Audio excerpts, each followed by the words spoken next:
You're listening to the Bird Dog Babe podcast with my mom, Courtney Bastion.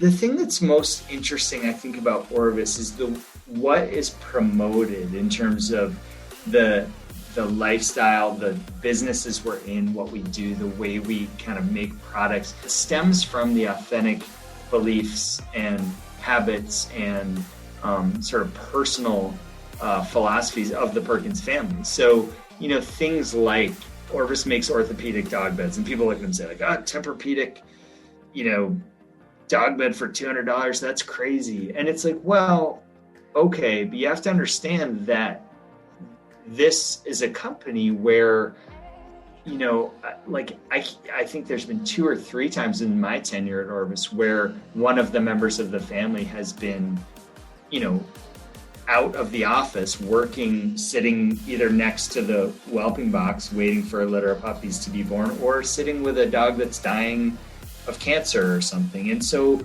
they they genuinely believe in the comfort, the health, the longevity, the quality of life of their dogs. So yeah, they're going to go to that distance to create products that serve that belief system. Hey, bird dog babes. My name is Courtney Bastion, and I am obsessed with all things bird dogs. And I'm here with you to share the stories, experiences, knowledge, and opinions from the women and a few guys in the industry that are killing it. I'm a Wisconsin girl living in a Montana world. I'm mom and 2 incredible kiddos, wife and occasional assistant to a pro gun dog trainer, traveling the U.S. talking about canine nutrition while hunting, breeding, and competing with my German wire hair pointers and Bracco Italianos. As someone who started hunting later in life because I wanted to give my dogs the opportunity to do what they were bred to do, I'm here to help inspire, educate, and connect women to get their bird dogs out in the field and experience a bond like no other. So pour yourself a glass of wine and get ready to be challenged and encouraged while you learn. This is the Bird Dog Babe podcast. I think the majority of you that have been out hunting this season can relate to having dogs with sore paws. And now that the snow is here for some of us, it brings a whole new element to the issue. Will boots help in the snow or in the desert? If so, what kind? What's the best way to treat sore red paws or missing pads? On Thursday, November 5th at 7 p.m. Central Standard Time, Dr. Meg of On Point Veterinary Services will join me and my Patreon patrons live to discuss all things regarding bird dog paw care. We'll talk prevention, maintenance, and treatment. To register, go to patreon.com/thebirddogbabe. Today's guest is Reid Bryant. Reid is the host of the Orvis Hunting and Shooting podcast and is the Orvis Endorsed Operations Manager. We dig into the history of the Orvis company and how women have played a strong hunting role throughout generations of the family-owned company. We discuss Orvis dogs, what it takes to become an Orvis Endorsed Loge, and of course, some of the favorite women's upland hunting gear. All right, let's get after it. Thank you to sponsor Dakota 283, unparalleled protection for traveling to and from your favorite hunting spot. Dakota 283 kennels are a premium quality roto-mold with recessed handles on top for convenient and safe tie-down and makes it easy to lift up into the truck. I love the secure door frame with high security locks so I know my dogs are safe when I need to stop for fuel. An added bonus is the drain hole in the back, which makes cleaning a breeze when your dog has been run hard and put away wet. Head over to Dakota283.com and use promo code BirdDogBabe for a 10% discount. Thanks to sponsor Excel Shooting Sports, elite dealer of Caesar Guarini, Fab Arm, and Siren shotguns. Siren is the world's only full line of shotguns created for the female competitor, hunter, and shotgun enthusiast. Excel is one of only 4 demo centers west of the Mississippi. They give you the opportunity to actually try out a gun before you walk out the door with it. As an elite dealer for Caesar Guarini, Excel offers their customers unlimited pit stops of free service and tune-ups on all shotguns, a great way to have your gun in top condition for the upcoming hunting or target season. In addition, they're offering an exclusive deal to all of the Bird Dog Babe listeners for a free gun slip with each purchase, a $90 value. Hey, Reid, welcome to the podcast. Hi, how are you? It's great to be with you today. Yeah, it's great to have you on here. So I am excited to talk about all things Orvis today because it is something that has been intriguing to me for a while now, and how the company started and your involvement there. But there's so much happening at Orvis and what you guys are doing for the upland hunting and bird dog communities. Yeah, no, I appreciate your recognizing that. And it's definitely a wonderful company to work for. And so I'm happy to share whatever I can and tell you a little bit more sort of from the inside looking out, what it looks like, what we're up to. Excellent. So what is your position with Orvis and how long have you been there? Great. Yeah. So I have been at Orvis for, it'll be 7 years in January. So it's flown by. It's really incredible when I think back that it's been that long. But I'll just go back a little bit further. Prior to working for Orvis, I was actually working in nonprofit education, but had always been, was a longtime hunter, a longtime angler, lived in New England. So I knew of the brand and knew of the company from the time I was a little kid, and never in a million years thought I would be working for them. But the way things worked out, I'd been doing a bunch of freelance writing for hunting and fishing industry kind of stuff, magazines, so on and so forth. Had a connection with a photographer, Bryant, who I work with quite a bit, who was doing a lot of shooting for Orvis, got introduced. And right about the time that I got to know the company, if you will, a little bit better, I got to know Simon Perkins and his wife, Els. Simon is now the president of the company. I'll speak to the history of Orvis a little bit more. Also got to know Steve Hempkins, who's the head of Orvis Rod and Tackle, which oversees fishing and hunting. Really just liked those guys and hunted with them a little bit and just really found kind of kindred spirits in them and people I wanted to be friends with. And then right about the same time, there was a position that came open, I should say, there was two. One was outdoor copywriter, which I started to apply for. And then right at the same time, this job of what at the time was called Wingshooting Services Manager came up. And I looked hard at both of them. And Wingshooting Services Manager basically was dealing with our endorsed partners. So that's the position I wound up taking. And it's morphed a bit. Currently, my title is Endorsed Operations Manager. And what that means, what I do is Orvis, I'll wear a couple of different hats, but by and large, what I do is Orvis has for about 30 some odd, 35 or almost 40 years, endorsed destinations and operators out there in the world. So whether it's lodges, guides, outfitters, different destinations in the bird hunting and fly fishing space, we identify great places for our customers to go, have a great time, have a great experience, know that they're going to be met with a certain service standard, and just basically be able to do these things we love to do and sell products to do, be able to do them at a high level out there in the world. So Orvis needs people to manage those relationships, help identify great operations and destinations, and then serve as a go-between between the Orvis customer and the destination. So, basically, to put it in really simple terms, I have the unlikely responsibility of looking for great places to go hunting, checking them out, getting to know the destinations, and then sending customers there. So pretty much the coolest job ever. It's pretty much the coolest job ever. I don't sometimes when I say it out loud or say it in a public place like this, I'm worried that someone's going to be like, wait a minute, that's what you do. No. You can actually get paid for that. Right.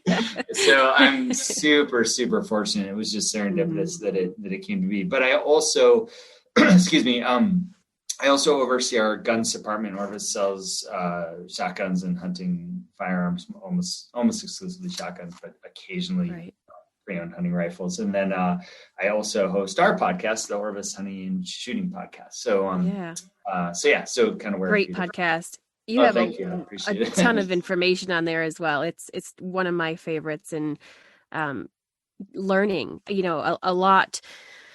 Yeah, A lot of the go. go I'm ahead. sorry. No, no, no. I was just going to say, I'm sure you find this too, that it's pretty cool as a podcast host to have an excuse to basically just call people up and say like, hey, can I talk to you about what you're interested in, who you are, how you got where you arrived at, or just, having an excuse to dig in with people on some of the topics is just, it's really been Right. awesome. I don't know if you've found that too, but Yeah, it's fascinating, and their stories, because you can hear about them and know a little bit, but then when you're right, when you really dig into their history and how they got to that point, it's absolutely fascinating. Yeah, no, and the thing that I think is really cool too, and I'm a big just podcast fan in general, just the medium is exciting for me. But when I was growing up and reading all the magazines and books and shotgun books and dog training books and all this stuff, those in my mind, those were my heroes, those were the experts, those were the voices of authority and wisdom. And so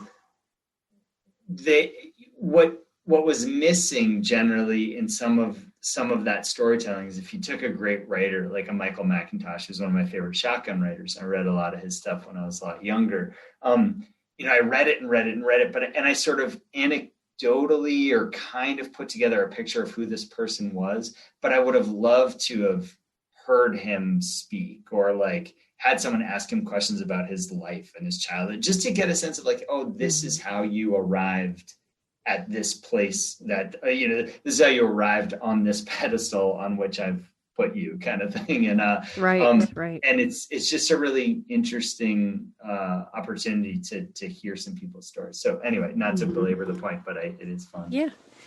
And Reid, you just got a new puppy yourself, English Springer Spaniel. I did, a little Lulu. I should say that my younger daughter got a puppy. That's the story we're telling ourselves in our house is that she got a puppy, although in the early mornings and when there's like poop on the floor and whatever, it's definitely our puppy. But isn't it amazing how that works out? Oh man, it's something else. Yeah. And we have a few dogs. We have an old American Brittany who's just getting on in years. He's totally deaf and has just, his mobility is pretty depleted. So I don't hunt him anymore just because I don't want to lose, like he can't key in on me. So I worry about losing him. So he's kind of a homebound old guy. And then I'm sitting here at my desk looking at my 6-year-old English Springer, who is just the embodiment of every health and like fitness issue you can possibly imagine in a bird dog. He's got something going on right now. He's had a series of problems over the course of his life, but he's sitting here dealing with what I worry could be an ACL tear. He's really not using his rear left, and we've gone to the vet a few times and have another appointment Friday. So he's kind of out of commission now too. So yeah, we're putting a lot of stock in this puppy and hoping that she turns out okay. Right. So I'm curious of how and why you went from a pointing breed to the Spaniels. Great question. It's funny, actually. I was mentioning that I write a fair bit, and I actually just wrote a story that I think will be out in the next Gun Dog. About this very topic, because I identified from the story, my story, personal story, is that when I was kind of getting into hunting, I didn't grow up in a hunting family, so it wasn't like any of this was inherited, I guess, sort of my opinions or my thoughts on what I wanted or how I wanted to do it. But the people that I admired and really looked up to, both in terms of the practice of hunting and the storytelling and the aesthetic and everything, they were all Brittany people. So I was dyed in the wool, sort of like, I will be a Brittany person till the day I die. And I love American Brittany's. I think they're awesome dogs. I love their size. I love their personality. Just the way they hunt our New England covers is pretty good, in that they don't, there are big running Brittany's out there for sure, but by and large, they're a little stickier and a little closer run. They just don't work as big as some of the longer legged or, bigger running setters or pointers, whatever. So right. I just loved Brittany's, and we had a few of them. And then my wife, how did this work? I was starting to have moments, I guess, where I was thinking about the fact that in our covers around, I was living in Massachusetts at the time when I started thinking this way, but as much as I love a pointing dog and as much as I love, like for our wild bird populations here, basically we have ruffed grouse and woodcock. We have some naturalized pheasants, but by and large it's ruffed grouse and woodcock that I hunt. And Brittany, a pointing dog was awesome on woodcock, but our grouse where I was living and where I hunt mostly even now in the more southern portions of New England, they're so pressured and they're just so, I don't even know what it is, but they're just super skittish. So if you get into, we have a lot of small covers. If you get into a cover, you're oftentimes blowing birds out the back of the cover really quickly. And if you have a pointing dog that hasn't had enough grouse contacts to learn how to handle them in the covers and in the context in which we hunt, they bump a lot of birds. And I was just starting to, so then I started doing that thing where, you talk to a lot of trainers and talk to a lot of bird dog people, and they said, just never shoot a bird that your dog doesn't hold. Never shoot a bird that your dog doesn't point. Mm-hmm. And I was like, if I do that, I'm never going to shoot, I'm never right. So then I sort of got into the bad habit of shooting wild flushing birds or bumped birds. And then I was like, if I'm doing this anyway, should I just be thinking about a flushing dog and kind of being a little more sloppy? And I know that that's somewhat flawed reasoning and probably implies laziness. No, it's not. It totally makes sense. Okay, well, yeah. I appreciate you forgiving me for it. Yeah. Because I felt so. Anyway, I started to have those thoughts, but I always loved the Brittany's, and so I was kind of like, I just don't know if I see myself as a flushing dog person. My wife then, who was at that point kind of getting interested in hunting, she really wanted a dog of her own, and she had a friend, sort of a mentor, that had he currently has really good springers, and he had a cocker at that point.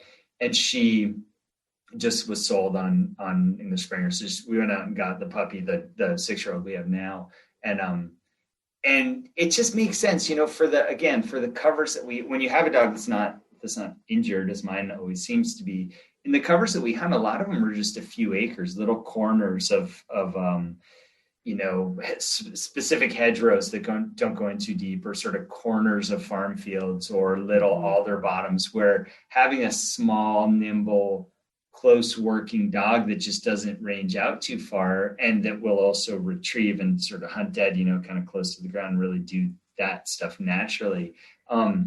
It's just a really practical dog for us to have in this part of the world. So I'm pretty sold on them.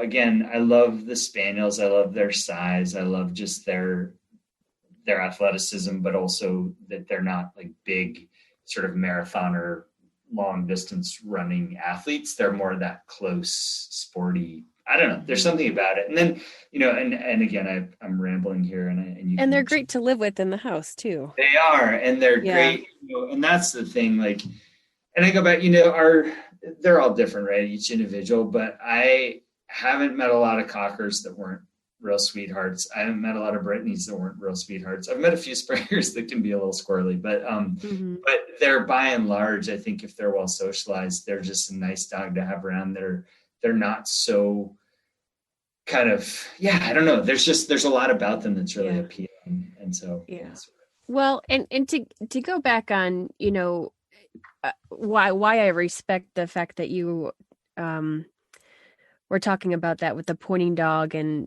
the not shooting unless they're holding, because my husband is under that same mindset. But I look at, the majority of people that when they're able to get out hunting, they have to travel hours to get there. Or it's just on the weekends, or the shortage of time that they have to get out. And if your focus is, I can't shoot a bird unless my dog points it, that's gonna make for a disappointing time. And I think, it's not about putting birds in the bag by any means as a priority, but you want to at least be able to have some opportunities when you're able to finally get out there. And so I get it.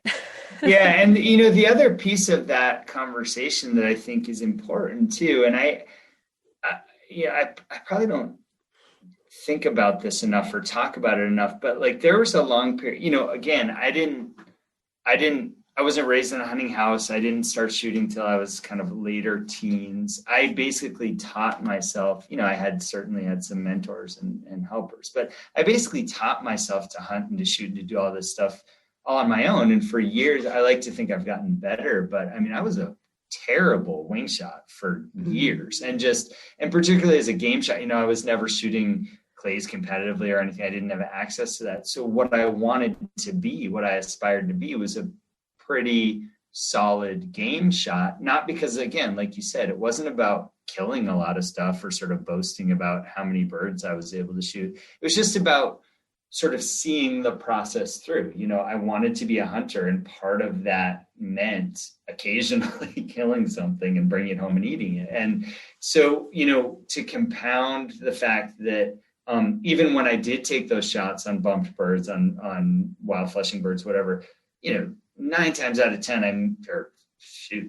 29 times out of 30, I missed the bird anyway. So it was like, if I was just going to hold off and not shoot, it felt like that much, attaining a degree of proficiency was that much further away. So it definitely, like, I thought myself around in circles about it, but I do believe that for everyone who does this, everyone's got an opinion, right? Everyone's got an opinion of how it should be done, what it should look like, what kind of dog you should run, what kind of gun you should use, all this stuff.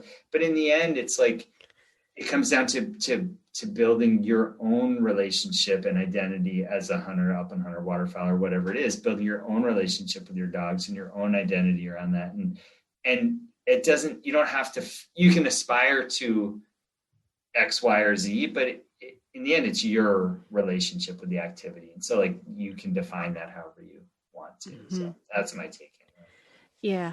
I wanted to ask, because you are so involved in reading and writing part of Upland World, we get asked a lot of which book can I get to help train my dog, or which book can I get to teach me about this type of hunting. What kind of recommendations can you give us on that? Yeah. Well, I'm gonna give you a couple shameless plugs, if that's all right. Do it. All right. So I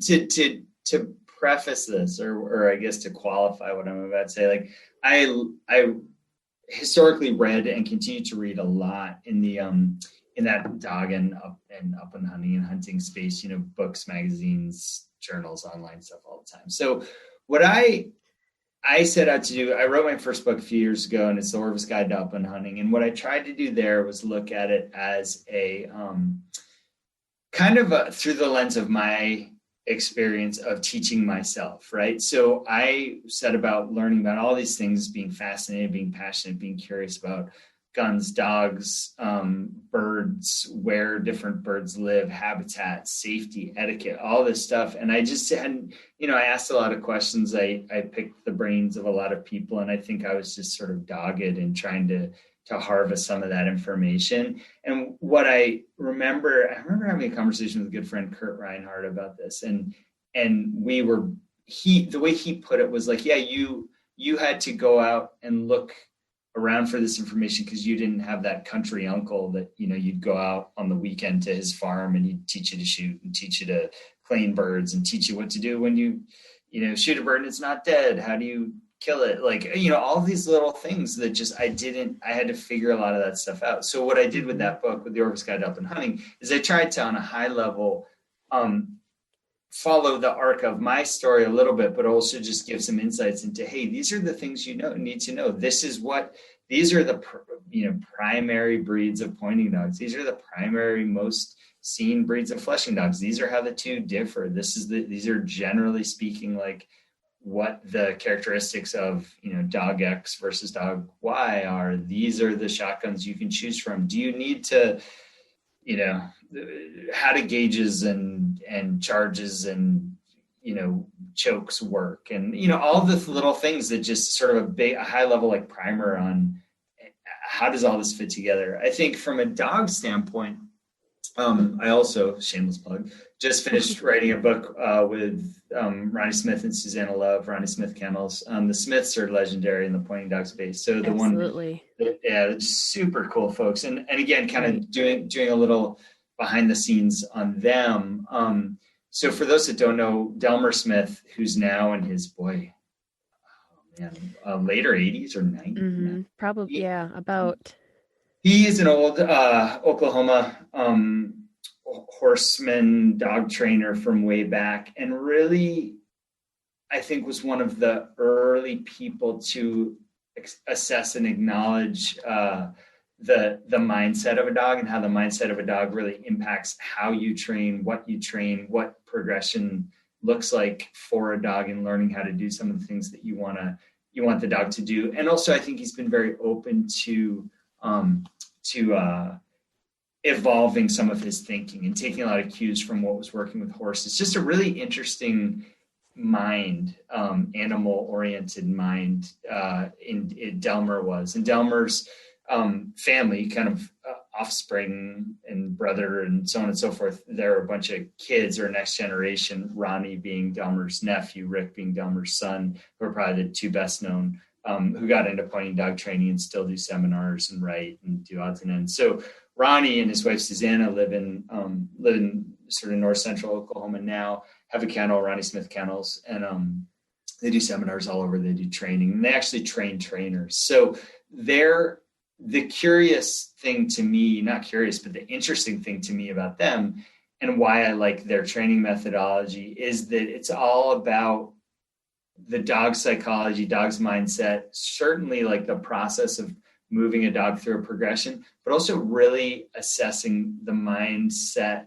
of the trainer and how to be aware of how your actions, your mindset, your approach to the dog can really impact the success or failure of the training methodology. So there's a lot there. The book we wrote, I thought, was really, really good in terms of exploring some of that. It's a little, so it's not like a step 1, step 2, step 3. It's a little broader than that, but certainly I think it's applicable. I think it's a great place to start to learn, okay, this is how a dog thinks and sees the world, and this is my role in my relationship with this dog, and this is what I need to be aware of in terms of shortfalls, shortcomings that I may have, and aware of what the dog is telling me as it moves through the process of learning new skills. So okay. What was the name of that one? Oh, sorry, that was what is the name? Training Bird Dogs with Ronnie Smith Kennels, and that was okay. And where can we find both of those, Reid?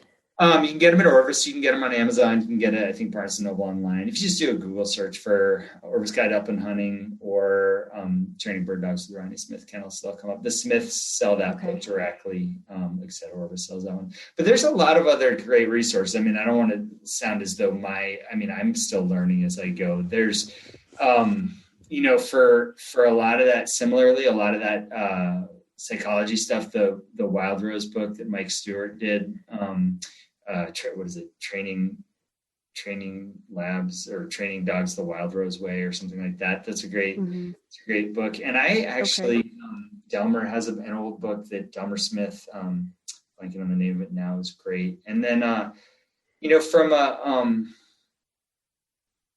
there's just so many good resources out there now online, especially. There's just a lot. And there's people doing really interesting things, depending what you want to get out of the, what kind of information you're after. So digging around on the internet is really good. I think one of the things that I'm always,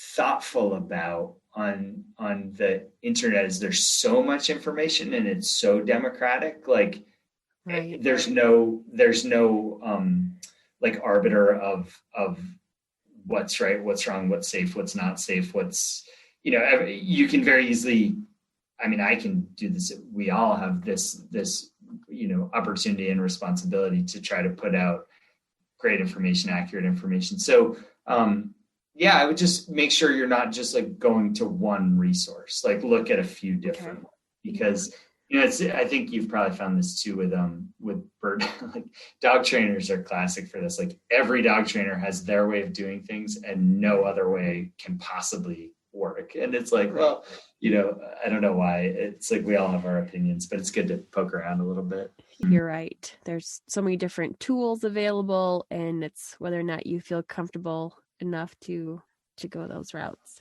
Yeah, for sure.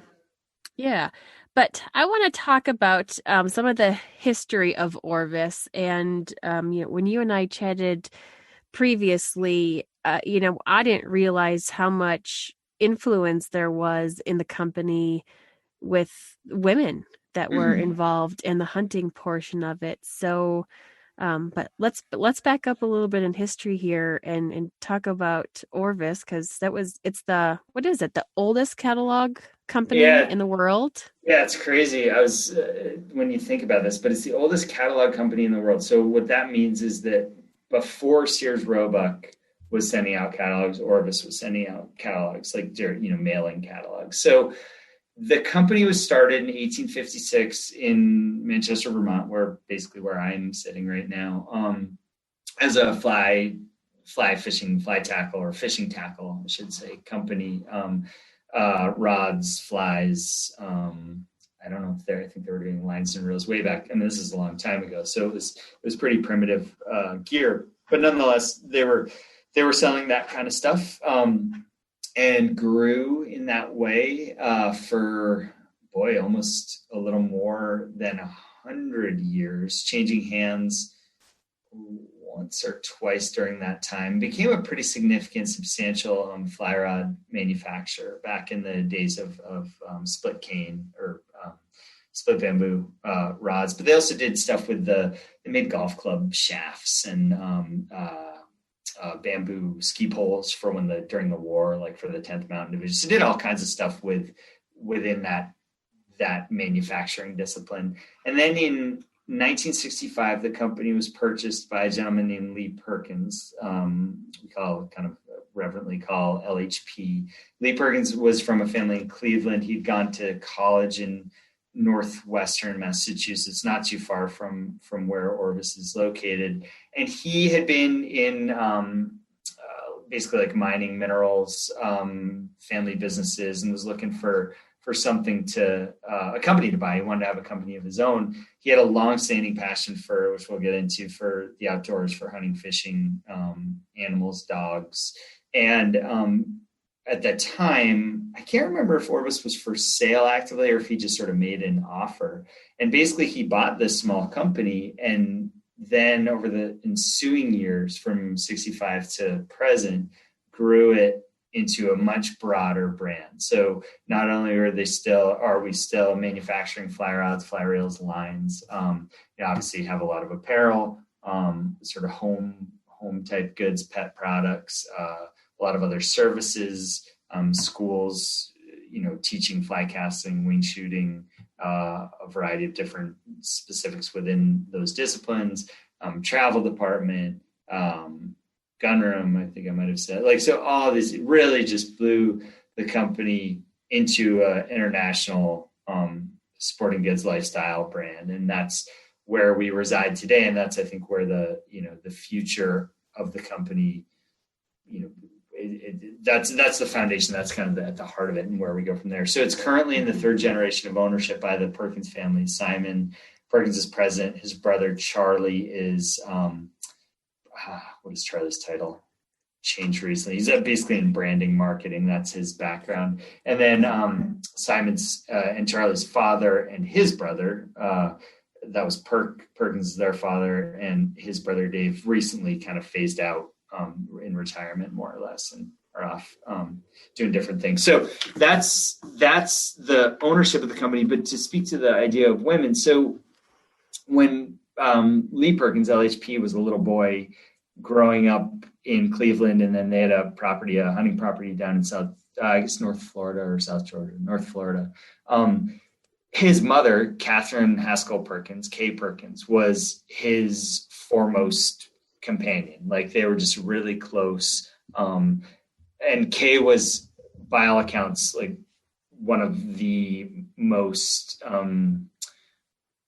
highly regarded sportswomen of that time. So you got to think this was back in Kay died in 83. This was back in the, call it the 20s, thereabouts, 20s, 30s, 40s. Like she was out doing just really incredible things in the outdoors and encouraging her then young son to do the same. So the stories go on and on. But Lee tells a story, LHP tells a story of, and we actually have a photo of this in the office, a big black and white photo of he's standing, holding this, he's a little kid and he's holding this lever action rifle, and there's two huge alligators hanging on a pole behind him. And the story goes that he and his mom would go out in a little pirogue, like a little canoe, little tippy little canoe.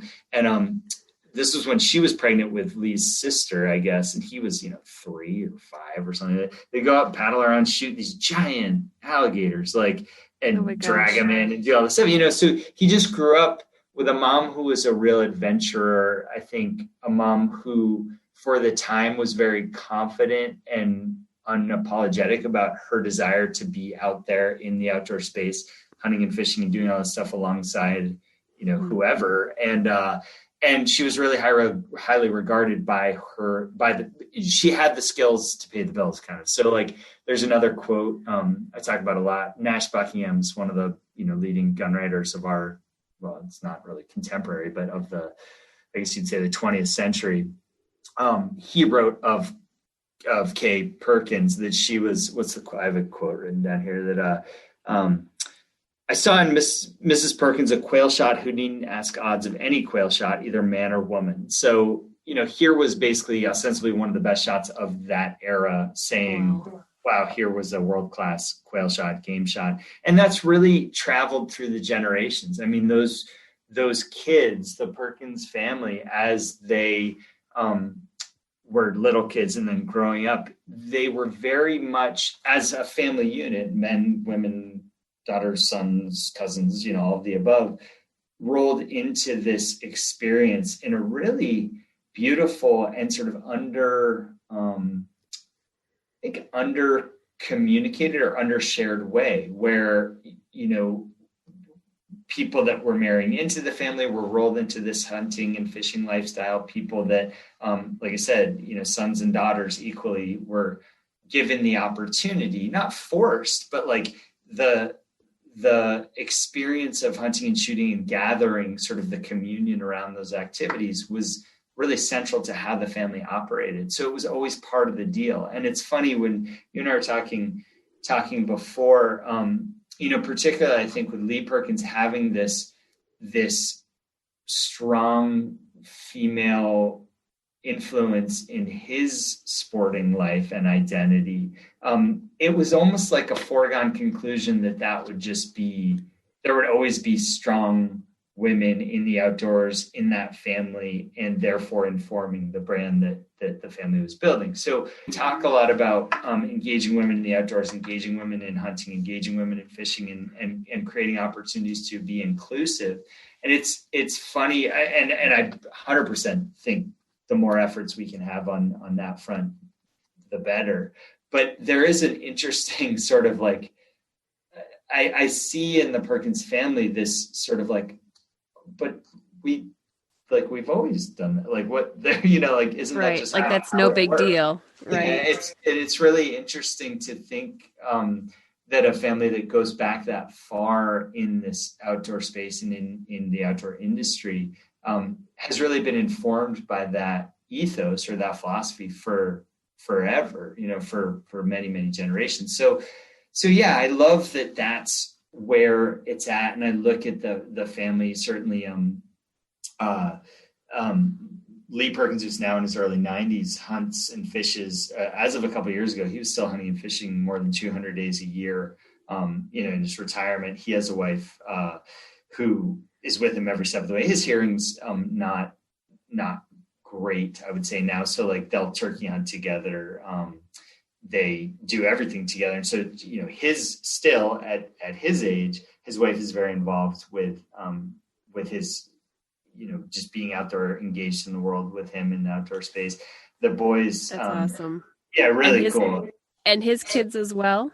His kids, yep. So Dave Perkins and his wife Nancy McKinnon. Nancy's like a rabid bird hunter, I shouldn't say rabid, that's not fair, but it's just like passionate. She's sick for it. She's sick for it, and she's super sick for the dogs. They have a bunch of dogs, and she's just so focused on the dogs. What breeds of dogs does she have? Yeah, so they have most of that family has a lab or two kind of in the background because they do waterfowl hunt and they do use their labs to pick up in the uplands, but they pretty much are setter folks, I would say. Dave, so Lee Perkins is a setter guy more or less, and then Nancy and Dave have setters and a lab. Perk has pointers and a lab. Simon, who's the president, has setters and a lab. Charlie has a lab. Let's see, there's branches sort of going off, in every direction. So they all pretty much have both then, the pointer and a flesher.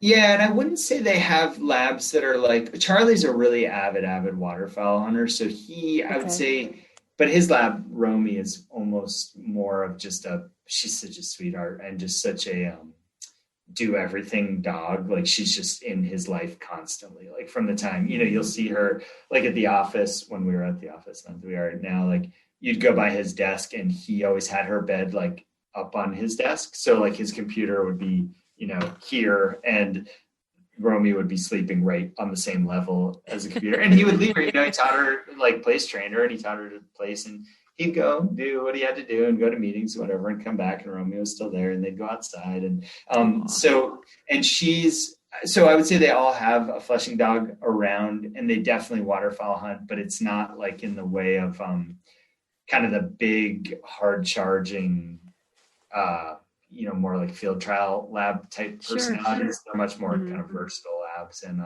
certainly walk in the uplands and pick up and flush and stuff. So, yeah. The role of dogs is pretty heavy at Orvis in general, where, you guys not only have everything that you can find for dogs for hunting, but also for a pet, the pet population. When I went to the website and you go play around a little bit, there's a breed selector, there's a guide to all things learning how to train your dog, safety, nutrition, tips for senior dog living. So does that come with just the correlation of how important and the role that the dogs have played with the owners of the company? Yeah, for sure. And I'd say that this goes back to Lee Perkins, and probably before him, though I don't know. What I do know is that, like, for example, Lee tells a story about when he was in college in Massachusetts, and he was in his teens. So this is 70 some odd years ago. His mom got wind of a Brittany breeder up in this neck of the woods, or in New York or somewhere in Maine, I don't know, and was all excited about this litter of puppies. And this is back in the days of, you weren't like shooting texts back and forth. It was like letters and phone, it was kind of a formal communication. And she really wanted a dog out of this litter. So he went and picked up the dog, and the story goes, like, never, I think the dog's name is Lita, and never sent the dog home to be with his mom, just like kept her, sort of like sniped this Brittany out from under his mom's nose, and hunted her. And had her in college. So he, one of the things that he tells, and I'm going to butcher this story, but I've interviewed LHP a few times, and he was always amazed at the fact that certainly within the sporting industry, there were a lot of people that had dogs, but rarely did he encounter people who had dogs in their lives in the way that he had dogs in his life. So he talks about, I forget where he was, but he's talking this whole host of kind of leaders in the outdoor world. And of them, he had dogs that he kept in the house. The rest were strictly like, oh no, working dogs belong in the kennel. That's where they live, that they have their role, we have our role, so on and so forth in the house. And so I think that it's just emblematic of this relationship with dogs that the Perkins family has always had, and that's the thing that's most interesting, I think, about Orvis is what is promoted in terms of the lifestyle, the businesses we're in, what we do, the way we kind of make products. It's really geared to, or it stems from the authentic beliefs and habits and sort of personal philosophies of the Perkins family. So, things like Orvis makes orthopedic dog beds, and people look at them and say like, Tempur-Pedic, dog bed for $200, that's crazy. And it's like, well, okay, but you have to understand that this is a company where, I think there's been 2 or 3 times in my tenure at Orvis where one of the members of the family has been, out of the office working, sitting either next to the whelping box, waiting for a litter of puppies to be born, or sitting with a dog that's dying of cancer or something. And so they want, they genuinely believe in the comfort, the health, the longevity, the quality of life of their dogs. So yeah, they're going to go to that distance to create products that serve that belief system.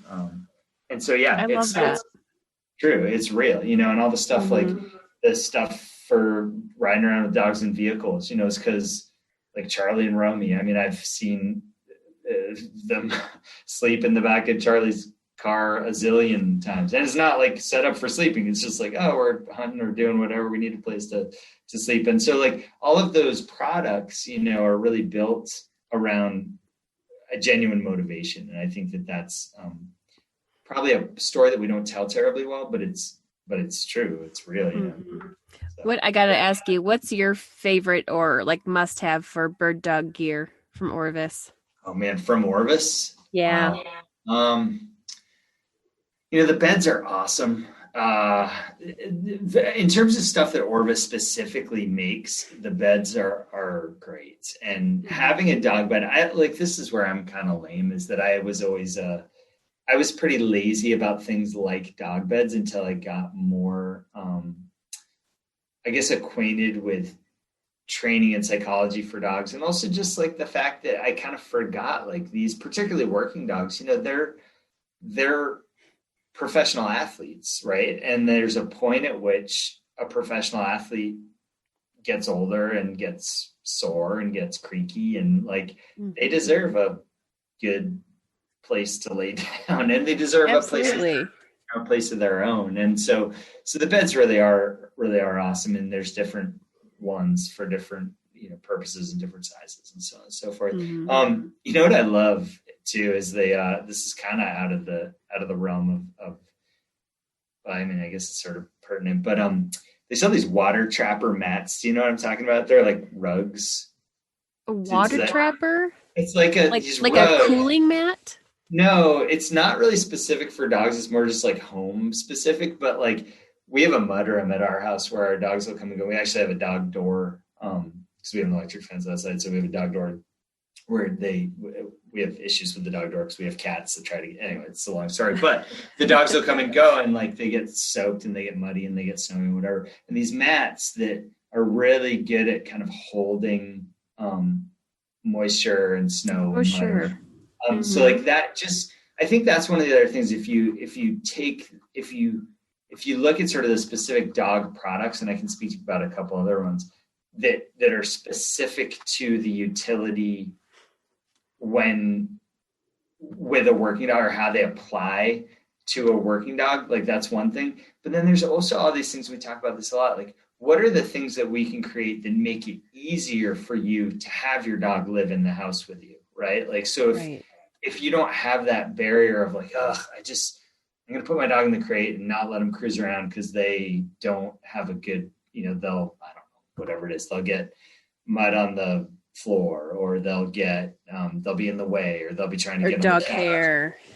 Yeah. So it's if we can make products that make it easier for you to just integrate with your dog in a better way, that's a win, because all of a sudden you get to be with your dog more, your dog gets to be with you more, that bond becomes tighter, all of the above. So, those are kind of the other one that's funny with this puppy, I'll just throw this out there because it's big in our life, is the gates that, like, we historically always had those baby gates, the wooden ones. Do you know what I'm talking about? Like the leather, the like cantilevered thing, and stepping over those is so fraught with problems. Like you're always stepping over, or moving or whatever.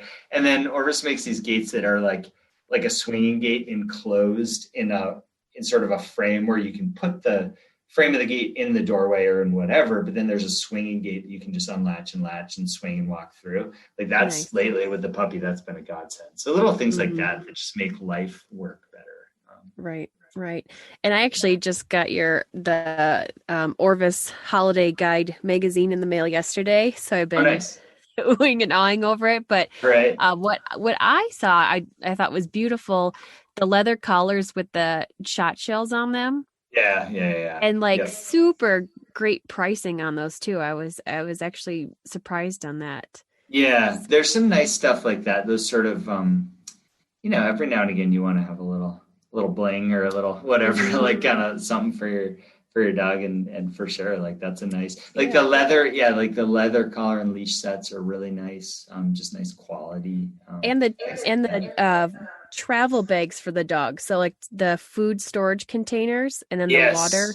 That was like a great pricing as well. And those are so handy for the hunting trips and to be able to pack up the food and for sure fresh. So there's another product, just while you're on the topic, it's making me think there's another product so we also sell a lot of products that we don't make necessarily or that aren't branded, but there's another one that's a water bottle that's it's not huge capacity, but it's a water bottle with a lid that's almost like a scoop. I don't know if you've seen this, where it serves as a vessel, almost like a dish, where in the field you can just fill the dog to drink from. Yeah, just if you have a dog that's not good at drinking out of like a squirt bottle, or like where we hunt here, there's often water in the woods, but you always want to have a little supplement just in case or whatever. And to be able to just have that scoop for them to drink out, that's super, super handy.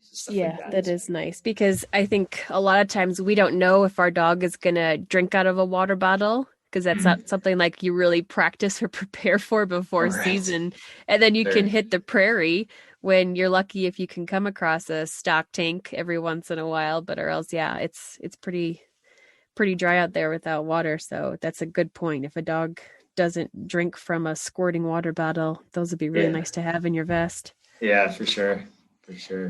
So your position, you work with the Orvis Endorsed facilities.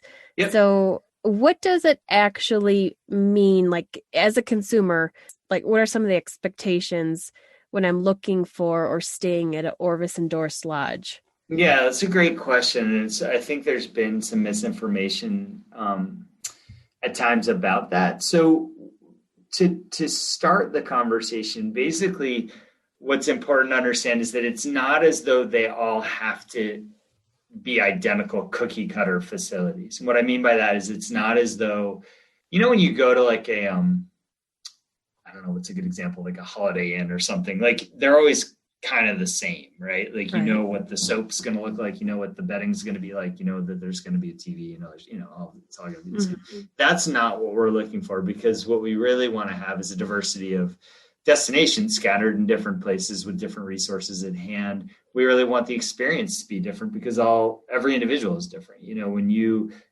may want things out of a hunting experience or a hunting trip that I don't, it's not as important to me, and vice versa. So really what it comes down to, the big underlying critical parameter for endorsement is a service standard. Certainly, like there's expectations around the hunting resource, the lodging resource, dining. So if it's a lodge, and there's different varying degrees. So if it's a guide, it's just, it's just like the ground, the dog work, the guiding, the cover that you're hunting, the resource commitment to conservation, all of the above. Like there's all sorts of things like that. At the highest level, where it's lodges, it's everything soup to nuts, lodging, dining, blah, blah, blah, blah. Now, that doesn't mean that it has to be the fanciest, most exquisite whatever of all time. It just has to be well thought out and intentional. So the story I always tell, or the example of this I always give, is like we endorse a destination called Libby Camps up in northern Maine. basically a fly-in. You can drive in, but it's more or less a fly-in, fly-out rustic Northwoods camp with log cabins. And they have on the beds up there quilts that I think the grandmother of the current owner or current like manager, operator sewed. So it's like, wow, they're not necessarily like 2 zillion thread count or whatever, but they're beautiful, well thought out, kind of special. But, so it's things like that. It just has to be done with intention. The big thing for Orvis Endorsed is the service standard and the safety and the commitment to the customer. So what that means is the Orvis company has a service standard that's really without parallel in the outdoor industry. I mean, certainly you hear about companies like Patagonia has an awesome like service policy, return policy. LL Bean historically did. But Orvis basically says that, like, if you are unsatisfied with anything for any reason at any point during the life of the product, let us know and we'll take care of you. And like, that's really always been a foundational piece of how Orvis does business. So with our destination partners, our endorsed partners, we pretty much hold them to the same standard, and we provide the customer confidence that we're going to stand behind that standard as well. So what that means is when you what we see in our customers a lot, and this is probably, I'm sure this is the case with most people, is that if you save up for a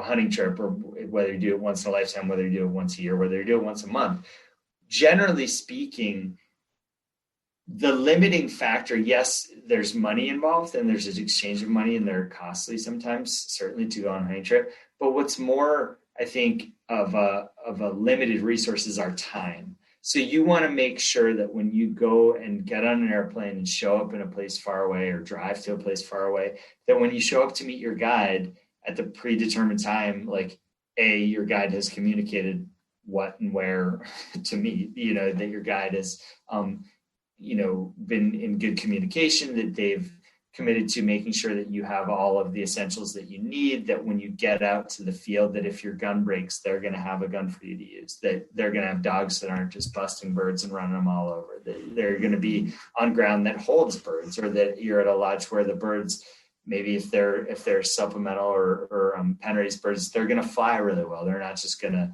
kind of hop and fly low and be dangerous. You're going to want to make sure that your guide has an emergency action plan in the event that you get hurt or they get hurt. So all of these things are part of the vetting process. All of that stuff is been attended to. Orvis can guarantee that it's been attended to. All you have to think about is showing up, making good use of the resources that were provided to you before, whether it's around like what gear you need, how to dress, what time to meet, so on and so forth, and then just go have a great time. So, there was a misconception, or I think there has been at times a misconception, that Orvis Endorsed means like, oh, it's a marketing licensing platform where if you can write the check, you get the endorsement. And that's the furthest thing from the truth. Like, in fact, when we look at endorsement, I work for Orvis Ventures, is the arm of the company that I work for. I manage, 50 or so relationships with wingshooting destinations and operators. There's an annual fee for the marketing and licensing that we do, and for basically helps pay my salary. But if we grow that, if we constantly are adding, growing that business, the company then looks at it as a profit center. So they're saying like, okay, you took that 50 partners and you made it into 55 or 60 over the course of this year, and then you grew it to 65. Okay, so you're making more money. So what are you going to do next year? Are you going to add and add and add? And of course, if you add, there's a finite resource available of great operators. So you're going to dilute the caliber of what it means to be Orvis Endorsed. So the way we look at it is, it's not a money-making venture. It's basically a cover its own costs venture, and it's a service to our customers. So if our customers are coming to us and saying, hey, I want to go pheasant hunting in the Dakotas, what's a great place to go? And I can help them find a great place to go, and they can go and have a great time. They're going to come back to Orvis as like, wow, Orvis knows what they're doing. They were super helpful. I'm going to buy an Orvis jacket, because they're awesome. They know what they're talking about. And so it's more of it's almost more of like a marketing relationship, and customer and service to the customer, I guess you could say. And trust there, because I mean, would you say that a customer that had a great experience at one Orvis Endorsed Lodge can expect to have that similar or better service at a different Orvis Endorsed Lodge? Yeah, exactly. So it's like a brand equity thing, right? So if Orvis Endorsed means something to you, it's almost like, it's really interesting to me. It's almost like a reinforcing loop, where if you trust Orvis, if Orvis trusts the partner, if Orvis sends the customer to the partner has a positive experience, the customer's going to trust the partner more, they're going to trust Orvis more, and they're going to trust the rest of the partners more, because they too fall into that same fall under that same criteria for excellence that we demand. So in the end, although, you can look at it and say all these businesses are sort of competing for a limited number of people in the world that want to travel to hunt and shoot, they actually are also helping each other by providing a great experience. So it's like kind of a nice, when it's all working and when everyone's keeping an open mind and not feeling like they're, threatened by, the person-to-person competition or business-to-business competition, it really works to serve itself and to maintain its strength and integrity in turn. Okay. Are they just in the U.S. or is it all over? It's all over. So primarily in the U.S., a little bit in Canada. We did have a partner in Mexico who's no longer, or sort of phasing out at the end of this year. We have 3 destinations in Cordoba, Argentina, 1 in Entre Rios for ducks in northwest Argentina. We have quail operation in Patagonia in western Argentina. And then we have a destination in Scotland. And I'm always looking to grow. I had big plans to grow the international offering this year, but with COVID, that didn't work out yet. Didn't work out. Yeah, so that's on the docket. Yeah. Okay, that's awesome. What about the Wingshooting School? Like, what does that look like? Is that a weekend thing typically, or can that be like a one-day event? Yeah, there's 1 day and 2 day. And then we also have there's another school I'll talk about, our Upland hunting school, which is really cool in a second. But the Wingshooting School is basically, Orvis was instrumental in bringing sporting clays to the United States. So I don't even know when that was. It was a long time ago, the 70s, I think, when sporting clays was initially somewhat developed in the UK. I think I could be butchering this history, but I think this is correct, that it was sort of the seeds of it were created in the UK, and then it was brought, I think, to a club in Texas, and then they kind of developed it from there. And Orvis was somehow involved back then with the process. So what we've always, Orvis has always been a hunting.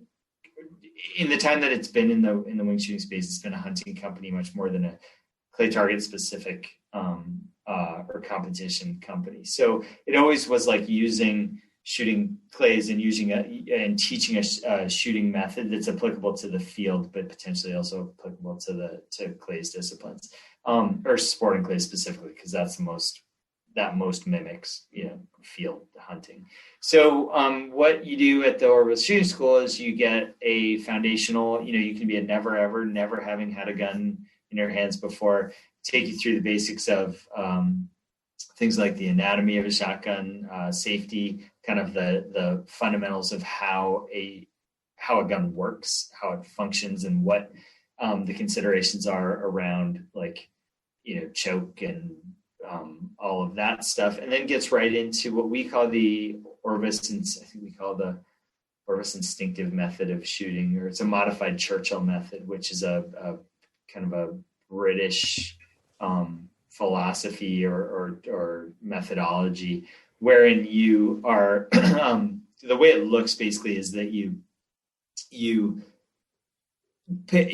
assess it. You assess the target. Your stance is very relaxed. It's very sort of a calm, not like the rigid kind of pre-mounted skeet thing. It's very calm, low gun.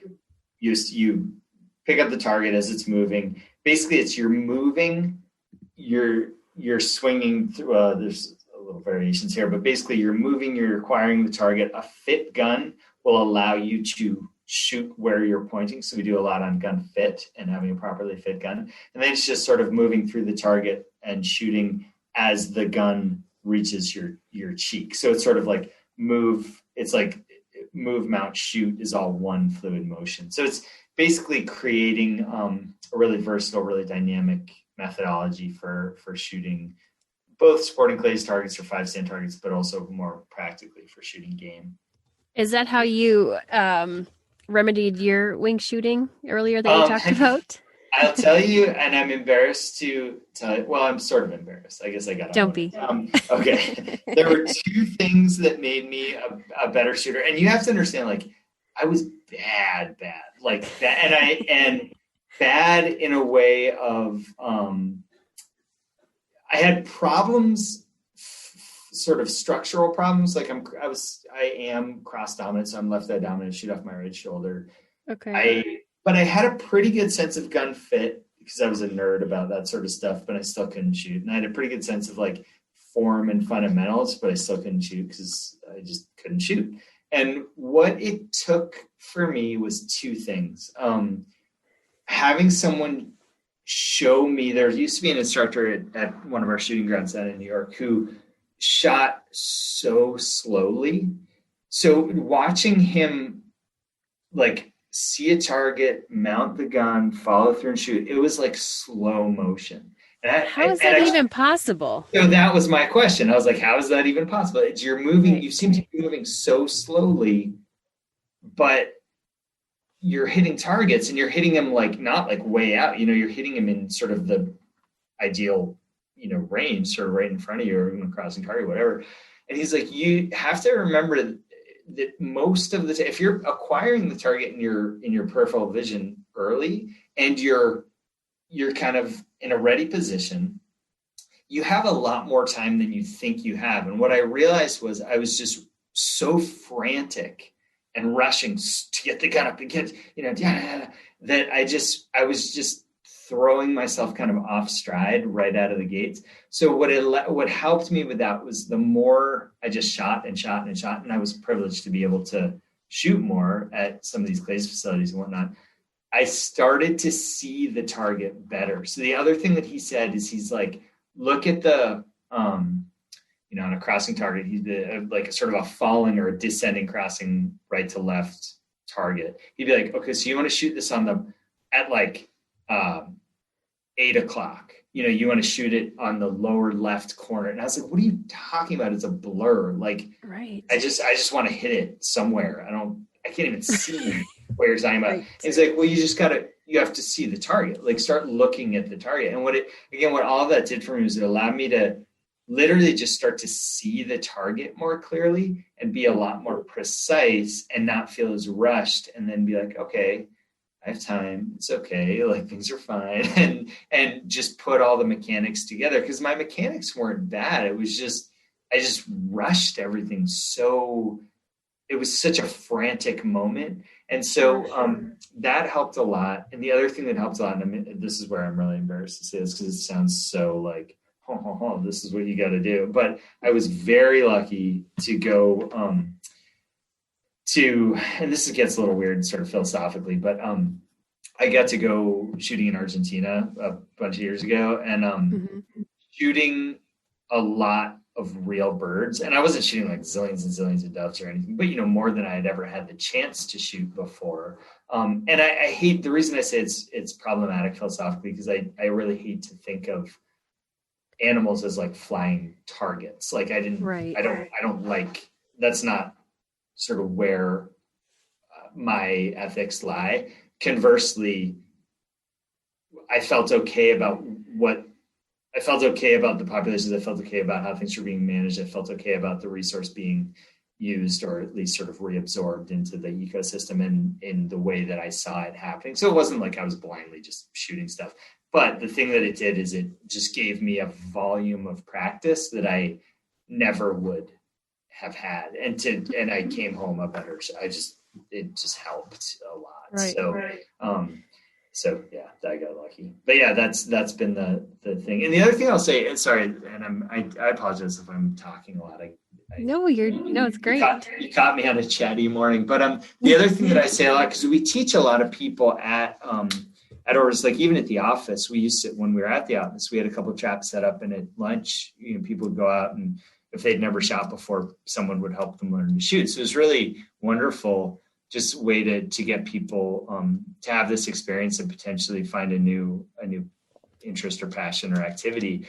But one of the things that I think gets so under communicated to new shooters is that one of the things that I saw a lot is people would come up and they'd mount a gun, sort of pre-mount a gun, and they'd have their legs splayed way out, and they'd be kind of leaned back, braced for impact, and they'd be tense and rigid, and just the idea of like moving with this gun just seemed, it was like the Tin Man and the Wizard of Oz. And what I think doesn't get said, particularly when you're a new shooter, is like the reality of what's happening is you're holding like a deadly thing with an explosive in it, like up to your face, and making it go off with a loud noise that's going to push you. Like it's a lot to process. And so I think until you have the reps down to just get comfortable with, okay, this is how it's going to feel. This is how it's going to sound. This is how I can make sure that I'm being safe. This is how I know, I've done this enough in a controlled enough environment that it's not that I can think about the next thing, which is actually like seeing the target, mounting the gun properly.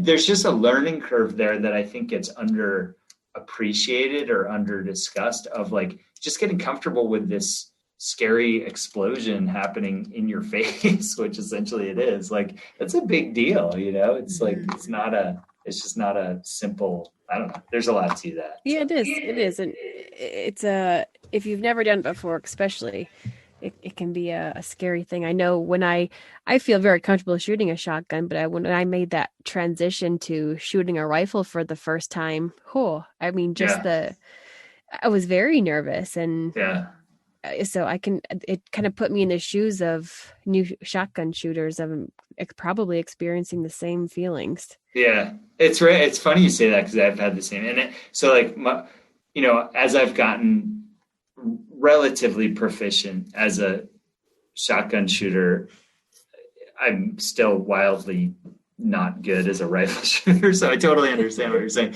but it is a different thing. It's like that anticipation, that kind of, is it going to hurt? Like it sneaks up on you. How loud is this going to be? What's going to happen? And generally so I totally hear you. Yeah.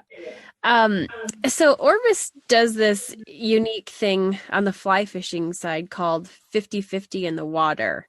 Mm-hmm. And can you touch a little bit on that and how long ago and how it started?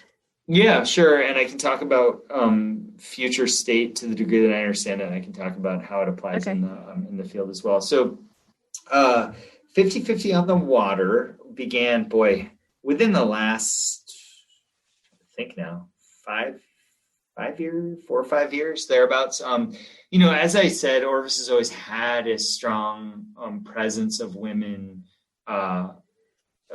within the company or within the Perkins family as really dynamic and passionate anglers. And then what I think was realized internally, though, was that there was a lack of the reality of what was seen in practice was that women affiliated with Orvis and not affiliated with Orvis just felt like it was different. It was, the barrier of entry was harder. There wasn't that gender parity in not only on the water, but also in the representation of what was taking place in the water. So in catalogs, in magazines, and wherever the outlets were, there just wasn't gender parity really happening. And so that made it all the harder for women to feel comfortable getting into the sport and to find opportunities to get out on the water and just feel comfortable and accepted. So there were a couple really strong, wonderful leaders, female leaders within the company that took that initiative to bring it to the bigger outdoor industry and say, hey, what can we do? How can we promote more gender parity on the on the water. What is that going to require? How can we do events? How can we do some sponsorships of events? And how can we share this throughout the outdoor fly fishing industry specifically, just to make this more of a talked about reality that, hey, we just need to make these opportunities more available.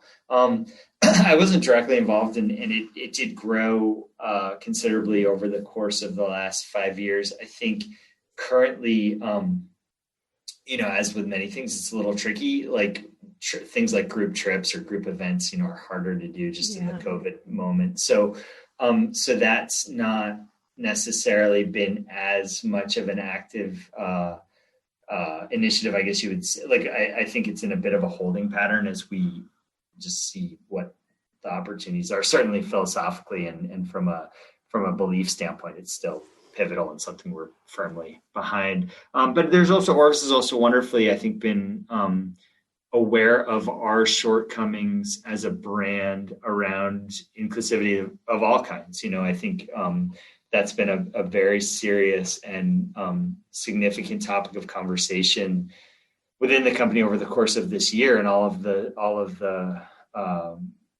issues that have arisen around, or not issues that have arisen, but the I think conversations that have been more on the surface about diversity, inclusion, acceptance.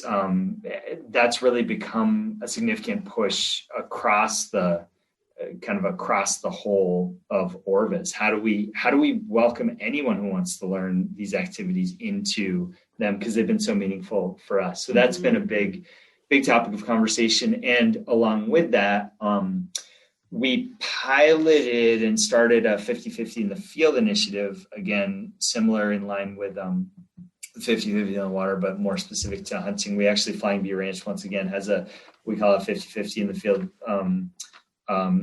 women's trip with Siren Firearms. That's in February of this year that we're helping put together. And again, right now, it's just things are so sort of moving in it's just a weird time to be sort of like planning and allocating sort of how do we promote these initiatives, and how do we own them or not own them, or how do we give a landing? One of the biggest challenges is like, do we just sort of say this is something we believe in, or do we have to figure out a better way to like put our money where our mouth is? So the way that I think Orvis has done this well is in women's product. And so specifically in hunting, we've taken a really, I think, a very positive progression forward over the last, call it 3 to 5 years, in making great women's product for hunt. So, right, if you want, is that okay if I dig into that a little bit? Yeah, absolutely, because that is on my my list here of wanting to know the recommendations for must-have Upland gear. Yeah. Well, it's a nice segue, because one of the things that was, coming at it from the platform of the outdoor industry, both in fishing and in hunting, as I'm sure you remember, I think probably most people remember, and still this is the case, there was a lot of the movement in the hunting space, particularly, this was true in fishing as well, was like the solution to making women's product was, as they say, quote unquote, shrink it and pink it, like take men's stuff, make it smaller, and put some like pink, whatever on it, and call it good. And it just wasn't solving a problem, right? It was sort of addressing a need, but it wasn't really taking the need seriously. It was just sort of like, just a quick fix kind of deal. So what a lot of the industry wonderfully did, and Orvis certainly did, and I think others followed suit, not necessarily followed us, but did it at the same time, is really said, okay, let's get some core end users who are women, and let's get some insight into like, what are the problems? What do you need? Because the reality is like, I don't want to speak for all women, but I would imagine that like a woman's needs in hunting gear are slightly different than mine. Like, and they have specific aesthetic, stylistic, and also just functional needs that I wouldn't recognize as a man or boy, like out there, like using this stuff. So on the hunting side, what we did is we took some of the fabrics that we saw and some of the concepts that we saw as being really successful and working well, and then tried to apply them to more women's. Take a designer in-house who was helping us with the design of women's products and like using some of the same fabrics or some of the same concepts to make new products that were specifically designed and built for women. So one of the things that I just wanted, before I get too into the specific items, is to tell people, because I think sometimes this is hard to understand, not being in the in the manufacturing side of things, is that you have to, when a company goes out to make products, it's not as though like if I buy one pair of pants, it's the same price as if I buy 1,000 pair of pants. So you have minimum buys at a certain price point. So what you have to always think about, I get so many people who come up to us at shows and say, like, why don't you make a, quadruple XL tall left-handed, and you're like, well, because I would need to order 2 of them and I don't, I can't just do that. So there's always that balance of like, do we share fabrics? Do we share manufacturing? Like, do we go to the same factories to just make it all work? So what we did, just I think initially, and I hope this shifts to be a little more balanced, is we took men's products, basically piloted a men's product, saw if it worked, and then would say, okay, that fabric works. We know that people like it. We know that it's doing the job that we intended for us to do. Let's do a women's product in the same fabric the next year or something like that. So I don't mean to say that like the men's product all drives the choices on women, but what we tried to do was kind of vet products in the biggest quantities that we could to get as much feedback as we could. So then we could say, yes, this is going to work when we put it into a women's product. So with that, like what we have this year, shirts and stuff like that, shooting shirts are kind of, I would say they are, there's certain functionality that has to be there, but in the end, like you can kind of hunt in whatever athletic shirt you sort of want. You want certain colorways potentially, or you want just certain fit. Maybe you want shooting patches on the shoulders, but some of that's just aesthetic. Some of it's more stylistic. Some of it's more, there's some function there. The things that we saw as being like really critical were pants, like brush pants for women, and a proper fit for women for brush pants, and a proper fabric for women for brush pants were a huge kind of focus of ours. So I think we call them Missouri breaks. They're our standard faced brush pants with a little stretch fabric. It's funny, like we built some stretch into the fabric for the women's Missouri breaks, changed the fit, did a little bit of like detailed design different, but it's basically there's nothing that shouts to you like, oh, this is a woman's pant. It's just a different, different. And you guys got did you change them a little bit this year? I don't, maybe you don't know this, but I thought like there was a kind of a big clearance on the women's Missouri breaks field pants early in the year. Yeah, I don't know. Okay. I'm a little further away from hunting product right now, but I hope to kind of read. Yeah. But what we did is we added the Pro LT pant, which is I don't know if you've gotten those or seen them, or if you. I haven't. Okay, let me know, and I'll see if I can get a pair your way, because they're a pant that we introduced for men, I think a year or 2 ago. But it's a really, really great pant for where you're at, because you're in Montana, right? Yep. Mm-hmm. So if you hunt the prairie early season where, it can be really hot at midday, you're not really busting. I mean, you're busting brush, but not crazy. You're walking in a lot of like knee-high grass, and you want something that's going to keep the grass and the odds and ends out of your boots, but you don't need something that's super heavy and going to get hot and, sort of weighed back, bogged down. So these pants are like a very light, almost, it's not corduroy, but it's like got a texture to it. It's like a very light sort of base fabric with a facing on the front of the legs that's got some Kevlar in it. So it's really rugged for their weight. They're incredibly rugged. And then they have just a lot of really good features, like kind of almost like a not really a built-in gaiter, but a closure at the cuff that keeps stuff out of your boots. Like it's like a drawstring, like you can tighten it. Kind of, yeah. And and little features like that, like the pockets, secure pockets, There's a cell phone specific pocket. It's like little details like that. And the fabric is just so awesome. And they clean up really well. I don't know if it's something in the treatment of the fabric, but like if you throw it through the washer, blood and gunk and whatever comes out really easily. Those are awesome pants. And there's a matching sort of fabric story in a shirt. So that's a superb product. Go ahead. Yeah. I was just gonna say, so I noticed in the men's line, the gray ones, the soft shell pants. Yeah. Because I saw those the other day and I was Googling over them. And those aren't in a women's yet, at least. Not yet. Is there a difference? What's the difference between the LT and those soft shells for men? The soft shells are a true soft shell fabric. So they, again, have a super rugged facing, but they're a heavier pant. So they're more of a cold weather pant. So that's a great product too. People love those pants. They're ventilated. I can tell. Yeah. And you might, and I don't want to say like every person is built differently. So you might try the men's and just see if they work. But I think there's a plan. Okay. I shouldn't speak out of turn, but I think there's a plan to do a soft shell pant down the line. We do a soft shell jacket. I'm just looking, I pulled up the website just to see what actually, the soft shell jacket's awesome. Like that fabric is a fabric that we actually tested. It's like kind of a water resistant,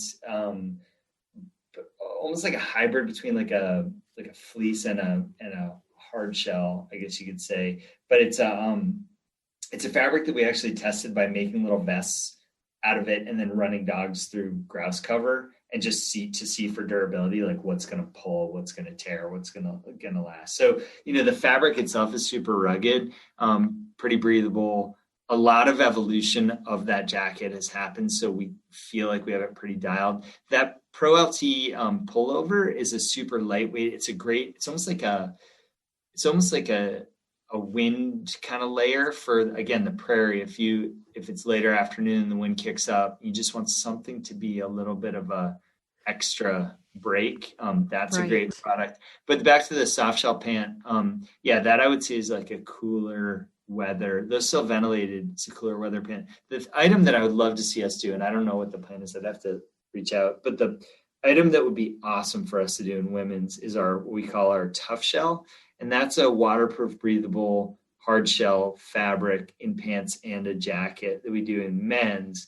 And it's so awesome. Like fully taped seams. So it's I think it's a Torre fabric. So there's a little bit of stretch, but it's like a pair of, the best way to describe it is like a pair of ski pants that that have like a brushed lining. So you can wear them. Like I wear them, if it's not super cold, I'll wear them just with like my boxers or whatever. And then they're soft enough that they don't feel like cold and clammy and plasticky against your skin. They're just sort of a soft brushed lining. And those are just awesome because they breathe really well. They do so they're not really heavy then. No, not at all. Okay. And they when I look at the picture, I guess it does kind of look like they're a little heavy. So that's good to know. Yeah. I mean, they're not super light. Like you pick up those Pro LT pants and you're like, these weigh, like, how is it possible these are going to protect me from anything? They're amazing pants. But like nice. Those hard shell or the tough shell rather pants they're also cut like a pair of pants. Like there's belt loops. So you can sometimes the folks down at our shooting grounds at San Antonio, like they'll wear like a button down shirt and a tie if there's an event or something. And they'll regularly wear those pants. It's sort of funny. It looks funny, but I think it's awesome that they'll wear those pants with a shirt tucked in and a tie on, and it like doesn't look weird. So they're cut really That's nice. Awesome. So I hope to see those those coming to women's. The other product that's awesome, especially if you're again hunting warm weather, if you're a dove hunter or anything, or even if you hunt big game, the dry release hoodie, we do one in camo, like an old school camo. I'm just looking at it now. It's the dry release fabric is really nice. It's like it's got some sort of tech element to it, but it's got cotton in it too, but it's a nice lightweight, like I could just see, again, if you hunt the prairie, or if you're climbing it all to hunt blue grouse or whatever, it's just a nice light layer. It's got some sun resistance, got a hood, so it's kind of got that going for it. Super cool. Could you use it as a base layer too, or isn't it meant for that? You can, people do, but if I were going to wear, I love wool as a base layer. That's just me personally. Like I love technical wool as a base layer. So that's kind of what I would go for. And the dry release stuff doesn't fit. You could wear it as a base layer, but I would probably steer you towards something else and then have it as sort of like a mid layer or if it's really nice out. Okay. You just want something that's going to wick a little bit, but not be like really insulative or, whatever. Nice. Oh, and it's on sale right now too. Bonus. There you go. How about that? All right. Yeah, so that's some stuff to look at for sure. But yeah, I hope to see, again, it comes down to the sales volume and what we can then justify for purchasing to get those minimums, because that's the other thing is like, when you buy in small quantities, in order to make your money, you have to price things accordingly. So if you're paying more for the raw product, then you have to, at retail, it has to cost a lot more. So sometimes people are like, oh, why does this stuff cost so much? Well, it may be that it costs a lot, not because it necessarily, it just, if there isn't a lot of it that's being made or purchased and shipped and whatever, it just costs more for the manufacturer to make it. So that's where you don't want to be that company that's charging someone, $150 for a button-down shirt, even though sometimes we are that company, but it's like, well, we're trying to accommodate the customer and what they've told us they want. There may just be a limited number of customers that want a certain size or a certain color or a certain. Right. And I went grouse hunting with a group of ladies a couple of weeks ago, and one of them was wearing your new Orvis strap vest. And it was awesome. I mean, in this crazy market right now of all the new strap vests, I mean, Orvis should be right up in there because it was really nice and she loved it. Yeah, it's funny. Like I spend too much time tooting around on social media, and it's awesome in a sense that I feel as though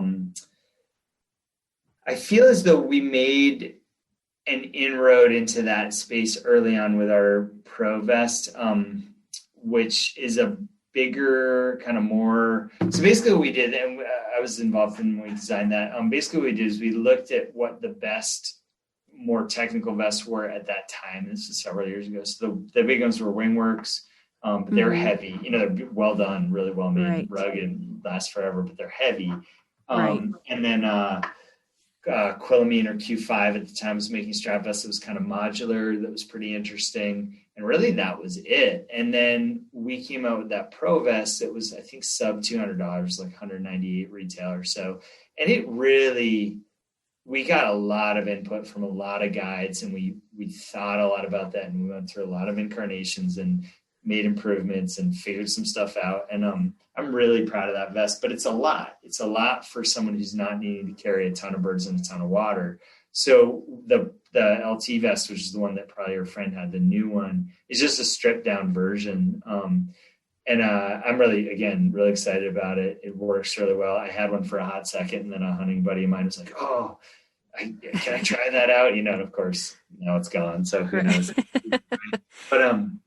But yeah, and now to see how many strap vests are on the market, like I like to think that we had a role in shifting the market in that direction. I mean, that may be sort of grand thinking, but there's a bunch of them out there now that, certainly you look at certain design features, and it's a vest. It's not rocket science, like, how many, you can't reinvent the wheel necessarily, but I see design features that I've seen in our vest. I'm sort of like, I know where they got that idea, like that's, but yeah, they're cool. That Pro vest is nice. Yeah, nope, it's good. And it's the Pro LT is only $169. So that's a really good price point too. Yeah. And again, you look at all this stuff, and, like I said earlier, the Orvis service standard is incredibly high. So if you wear it for a season and it fails, if you wear it for 2 seasons and it fails, if something, there's a point at which you just wear stuff out. Like, and I think we all have to make our own decision on like how that plays in terms of warranty and so on and so forth. Right. But if something doesn't perform the way we say it's going to perform, send it back. We're not afraid to swap things out or to reimburse or to do whatever, like, and it's got to work for you and it's got to last. And we don't we don't say that lightly. We take that standard seriously. So. Right. And you guys do that with everything throughout the company. There's a great story. If you have a second, I'll just tell you really quick. So like, there's a woman that works at Orvis years ago. I probably shouldn't tell the story, but it's kind of one of those ones that's become legendary within the company. And a woman who worked for the company a few years back before my time, who had a dad who was an upland hunter, and he, was one of these guys that was just like very sort of I don't know how you describe it, sort of miserly, or just very sort of penny pinching and by the book. And so he had a pair of boots, and he wore these boots for years and years and years and years. And at some point they failed somehow. A stitch came undone or something didn't work. And he's like, I bought these Orvis boots, and I wore them, but man, they really let me down this year, and they broke, and I don't know what to do. I'm just really upset. These things had miles, hundreds of miles on them. So his daughter worked with the company. He's like, well, Orvis has the service center, box them up, send them back. He boxed them up and sent them back. And he got a box back in the mail. No, I'm sorry. He got 2 boxes back in the mail and a note. And he opened up one of the boxes, and it was a brand new pair of boots. And he opened up the other box, and it was his old pair of boots.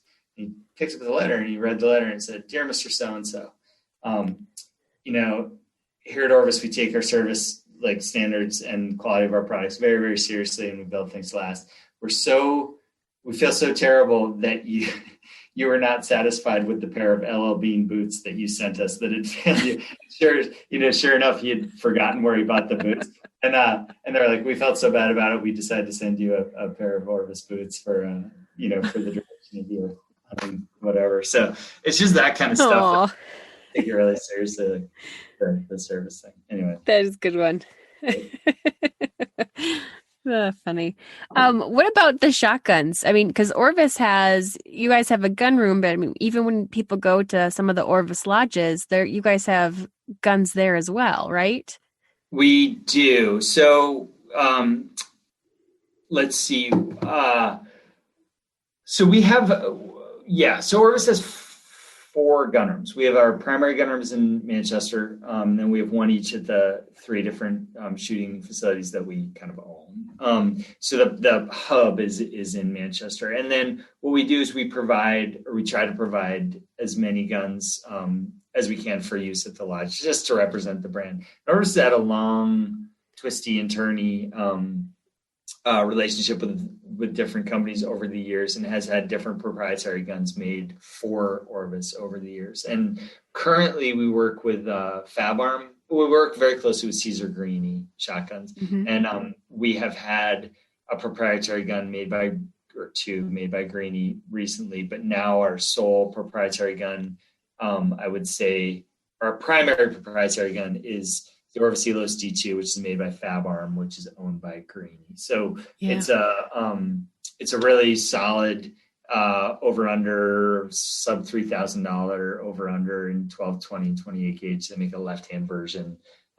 Just a rock solid gun. The folks at Greeny, the beauty of, we've worked with a lot of other companies over the years, and we made some beautiful guns with different companies. And there's always sort of been a shortcoming. And I don't want to be too specific about sort of what happened where, but primarily when we were dealing with over-unders, the issue was service. So Greeny's service standard is out of this world. I mean, basically, top notch. There's nothing that beats it. And they do all their service domestically in their facility in Cambridge, Maryland. So you can get, and they have this pit stop program where essentially they'll go top to bottom through the gun, replace any parts that are significantly I think they do it 3 times over the life of the gun to the original owner. So you can essentially get your gun rebuilt 3 times if you ever, put something around. I have the siren version of the D2, and it's nice. It's amazing. Yeah.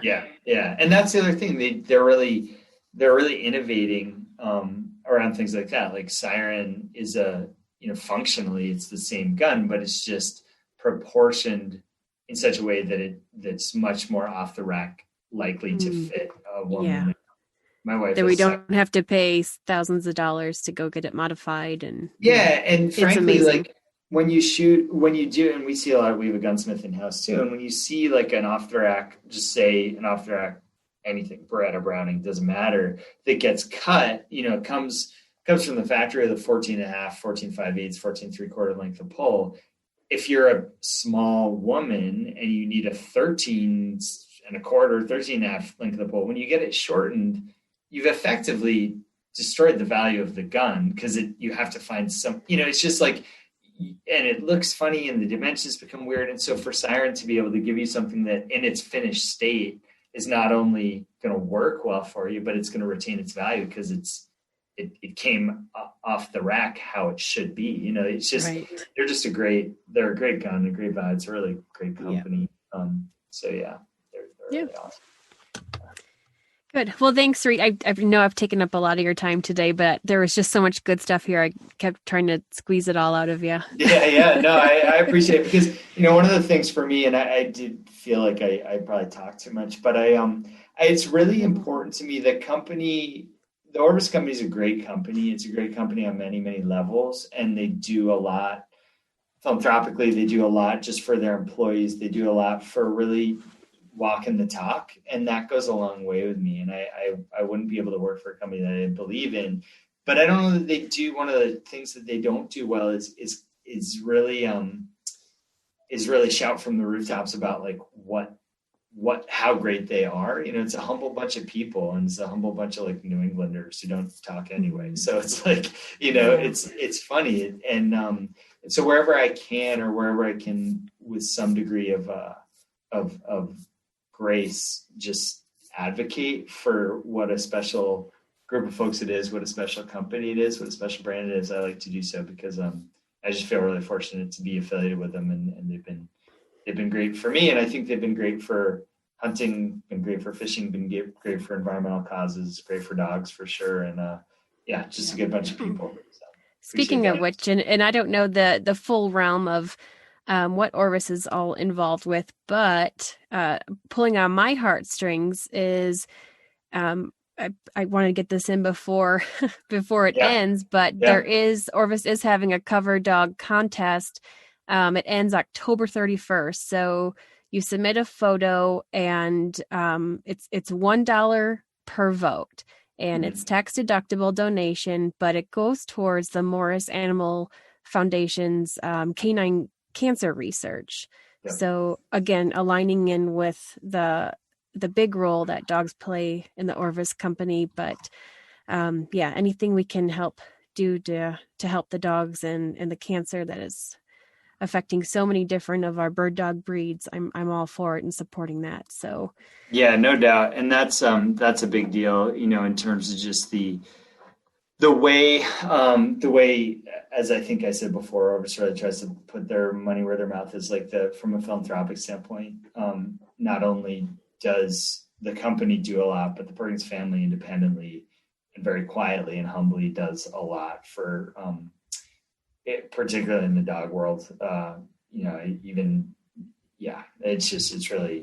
It's really special. It's really true that if we have opportunities to give back a little bit and support some of these initiatives that make it so, our dogs can live longer and healthier lives. As I'm looking at my sad little English bear here, I don't think he has cancer, but he's bumming about something. But yeah, I mean, they make a big difference in our lives, and to keep them healthy, keep them with us for a long time, whatever we can do is awesome. So that cover dog contest is a good way to go, and it's always fun to see. And I'll put the link to that in the show notes as well, so people have a quick access to get their dogs in, or go vote for other ones and make those donations. That's awesome. Thank you very much. Yeah, thank you so much, Reid. I appreciate it. Yeah, no doubt. And hope to talk again soon. We'll have to get you on my podcast one of these days. All right. Sounds good. Love it. Thank you. Thank you. Thanks for listening to another episode of the Bird Dog Babe podcast. If you enjoyed this episode and learned something from the content, please share it with your friends. Please subscribe, rate, and review this podcast on whichever platform you're listening from. Check out the show notes for links to references from this episode, as well as info on how to connect through Facebook, Instagram, and YouTube. If you're loving this podcast and want to support the production and content, please consider becoming one of my Patreon patrons. Being a patron connects us more on a personal level, where I'm able to help answer questions and give advice. My husband William and I have bred, owned, and trained AKC Master Hunters, Field Champions, NAVDA VCs, and AKC Show Champions. We're excited to not only share what we've learned, but also listen from previous and future episode guests for additional content. Go to patreon.com/TheBirdDogBabe and $5 per month and you're in. Through the Patreon platform, 5% is donated towards conservation and an additional 5% is donated to the AKC Canine Health Foundation. Until next week, bird dog babes, keep them versatile.